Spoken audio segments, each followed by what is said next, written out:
Hello and welcome to episode 2 of my one-to-one series. Today we're going to go a little bit south of the border from my last guest, Greg Snell. I'll leave a link up here.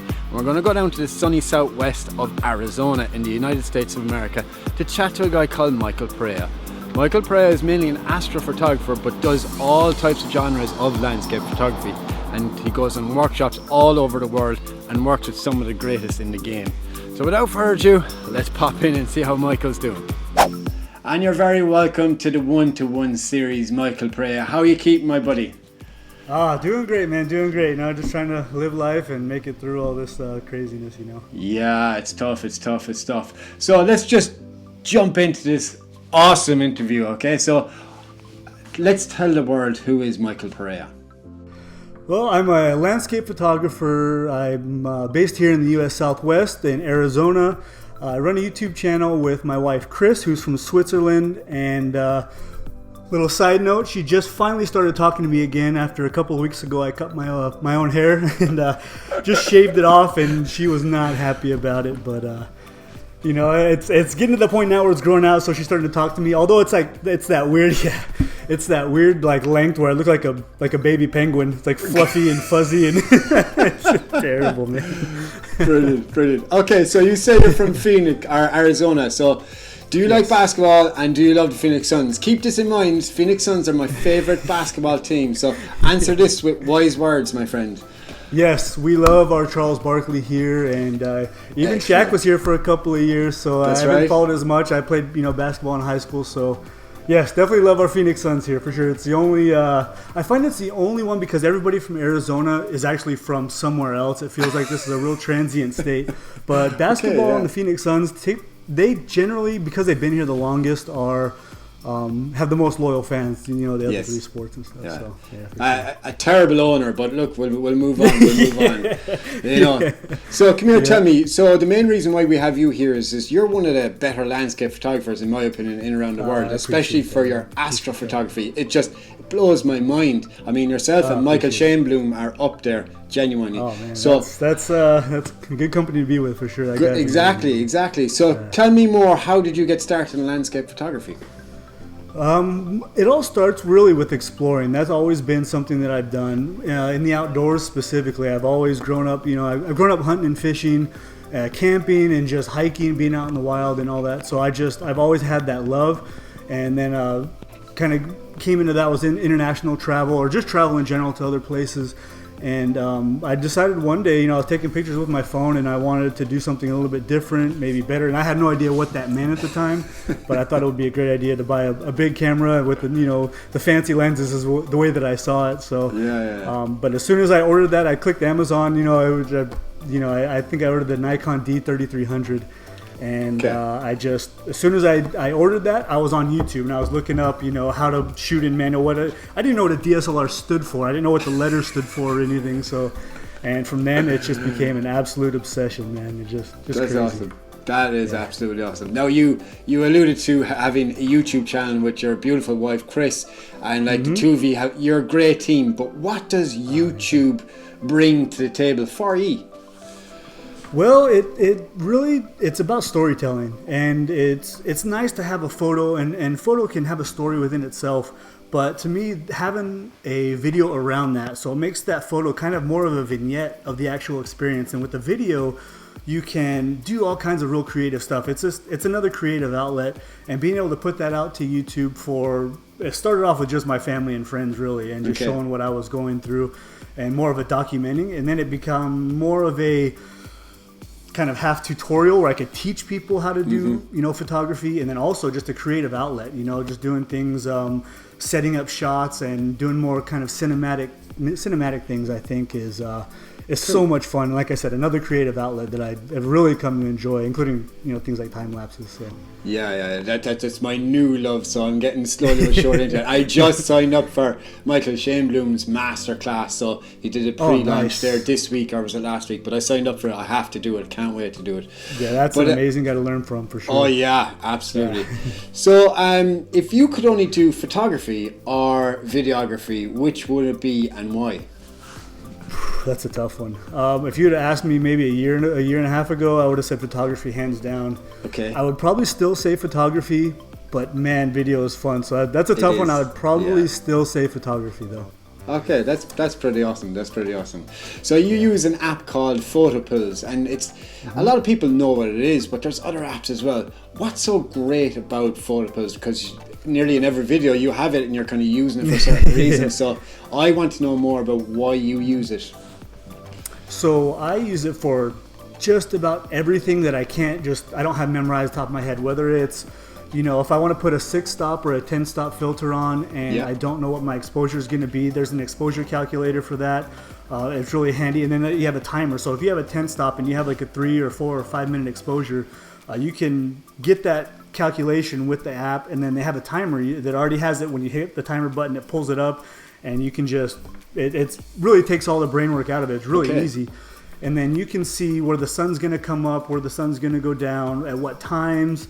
In different locations. You can do it months ahead, or you can be on location with that augmented reality and hold it up and you can see. Yeah, that's awesome. There's just so many features, and it's for photography. I don't think there's a better app, and it takes apps like 5 or 10 different apps and combines them really into one. Okay. So I can't say enough good things about it. So. Awesome. I have bought it. I just don't use it, so I need to start using it. I need to take your advice and kind of put this into my acquisition of gear that I have as well. So yeah, Right. just it might make me a better photographer. Who knows? It might, or at least it's a tool. It's like a tool, like anything else. Whether it's a filter or whatever it is. It's just something that can help you do your job better. Simple as that. Cool.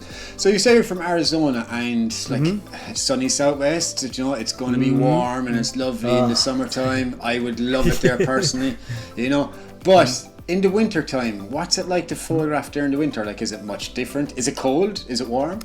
It gets really cold here in the winter. Not necessarily in the Phoenix area where I live, but you drive 2 hours and you're in, you're at 9,000 feet, which is what? I have to ask my wife what that is in meters. Like 3,000 meters?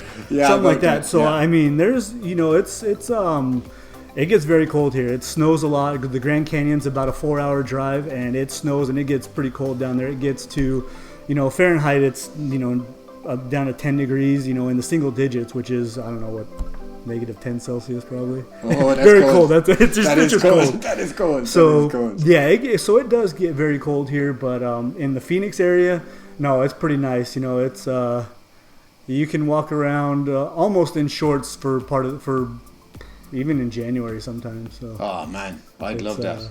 It's nice for sure, but the summertime, I wouldn't classify that as lovely for sure. It's pretty hot here. It's a dry heat, so it's nice. Like, I'd rather have the Arizona heat than go down to like Florida or something like that, where it's very that humid. real bad humidity. Oh, it's terrible. Yeah. I need to come over to Phoenix, man. They're calling my name. I need to get there. I'm telling you, a lot of this whole area, though, the whole U.S. Southwest is crazy. And then, but the summertime, we do have the monsoon seasons where we get those crazy lightning storms and thunderstorms. And some of the best light I've ever seen. So from like mid-July till mid-August, it's fantastic. Cool. So come here, tell me about your gear, because I love gear. Doesn't matter what camera it is, as long as it's shiny, I like to have it. Right? And if it's new, I don't care. Yeah. So tell me, what's your camera that you mainly shoot on, and what's the pros and cons of it? I shoot with my stills are the Nikon D850, and I've had that pretty much since it came out. I broke my D810 in Iceland, another water incident. So I've lost all of my cameras to water incidents. It's quite annoying, to be honest with you. But D850, man, it's for a DSLR. It is, I think, the best DSLR camera out there for landscape specifically. There's some better cameras out there for wildlife, things like the 1DX. Yeah, it's really good. But the D850 is just fantastic for landscapes. And then for my video and time lapses, I use what we call here in America the Z6, but I think everybody else calls it the Z6. But that's what I use for all my videos and stuff. So. Okay. I actually call it a Z6, but look, like I said to you off camera, I'm a yang trapped in an Irishman's body. Right. So whatever an American calls it, that's what I even call it Nikon.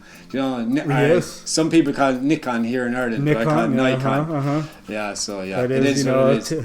That's a battle right there. That's Ford versus Chevy over here too. Nikon. There you go. So look, your wife Chris, she is from Switzerland, Yes. What's it like going to Switzerland, seeing as like everyone seems to run to the snowy locations like Iceland or Norway, Lofoten Islands, all these places, Greenland even. Switzerland isn't really known on the map for landscape photography. What's it like to go there to shoot? I think that's because it's more of a, like, you'll see it a lot on Instagram. It's a more of a travel destination place. I think landscape photographers kind of shy away from it a little bit because there's cable cars everywhere, all over the Alps. Okay. And no matter what hike you're on, it always ends at a restaurant. The Swiss they build restaurants on top of mountains. It's absolutely insane, but it's also fantastic too. Maybe not for landscape photography, but it's funny. And the Swiss, they put restaurants on top of mountains. That's what they do. That's pretty awesome. You gotta admit, that's pretty cool. Yeah, and the Alps though, man, the Alps are beautiful. I've been there a few times, and actually your first guest, Greg Snell, I met him not this past January, but January 2018. Him and Nelly, we met them in Appenzell in the Alps for a couple of days, which was a lot of fun. But don't get in the way of Greg and his food. I just had to tell you that right now. Greg's he's got a split personality, I'm pretty sure. And Mr. Hyde comes out with the food, and that's why I lost his finger here. Back in Patagonia, I got in the way of his chimichurri sauce. So, did you see his latest butter cha-cha smooth video? Man, I was there going, that dude's got issues with food. Right? He is a condiment hoarder for sure. Okay, so tell me, what's next for Michael Perea once the world gets back on its feet? Well, we're going to continue, pushing hard with the YouTube channel, making videos, and then we also run workshops. We had one that was going to be this next weekend, but we had to push it back because of everything that's going on. Yeah. So what we're doing is we pushed it to June, and we're hoping that that's going to be the case. Luckily, all the participants were okay with moving the dates. And it's going to be an astro workshop here in northern Arizona. Cool. And then we have one later on in August too in the Grand Canyon during the monsoon season. So there's still a few spots left on that. And I think right now, though, everybody's kind of hesitant on really booking or doing anything because everything's really unsure. But yeah, that's really the main things we have is just those two workshops. And then just YouTube right now is all we're concentrating on until we figure out what's going on, just like everybody else. So Cool. So, have you ever been to Ireland? And if not, when are you coming? Because we have one of the most beautiful rugged coastlines in the whole world called the Wild Atlantic Way. You've got the Cliffs of Moher, you've got South Cork, Kerry, Mullimore. It's just simply amazing. And Donegal, one of the more hot spots here in Ireland. So what's the story, Michael? Oh man, I'd love to come out there. I haven't been yet, and one of the things actually I wanted to ask you was, I know I'm a huge fan of giant waves. Nick Page has some great wave photography. I've been up to that area, but I've never really sat down and photographed them. I've done a lot of seascapes, which I love. I know you guys got some pretty big waves over there in Ireland too. When do those usually happen? Apparently, normally around September. That's when the best waves are coming, because there's a wave at the Cliffs of Moher called Aileen's Wave. Now, this thing is insane. And it's quite dangerous apparently, but very, very good. And there's another spot up the coast, down the coast a small bit more, called Baltard Bay, and those waves are really, really cool.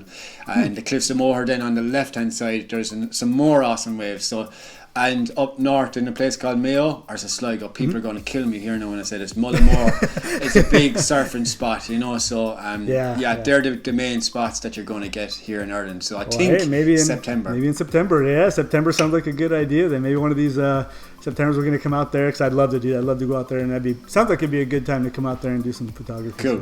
Cool. So where can people find out more about Michael Perea? YouTube photography, or YouTube channel is Perea Photography, and then MikePereaPhotography.com is my website, and same with Instagram is at Mike Perea Photography. That is absolutely awesome, buddy. Thank you very much. And now, before we go, Gavin Hardcastle has been so kind to sponsor this series with our guest with twirl bars. So Gavin Hardcastle is going to send you down this pack of twirls from Canada down to you. Okay? Gavin is such a nice guy. I appreciate that, man. He's That's very awesome, good, man. Isn't he? He mailed me about this earlier, so fair play to him. Appreciate it, buddy. Thank you very much for tuning in for this episode, guys. If you like it, hit the like button, subscribe if you can, and leave a comment down below if you have any questions for me or Michael. And we'll see you in the next episode. And coming up next, we have Peter Cox, who is an Irish Chicago landscape photographer. So yeah, tune in for him next week, guys. Thanks a million, Michael. Appreciate it, buddy. Appreciate it, Hey, buddy. yo.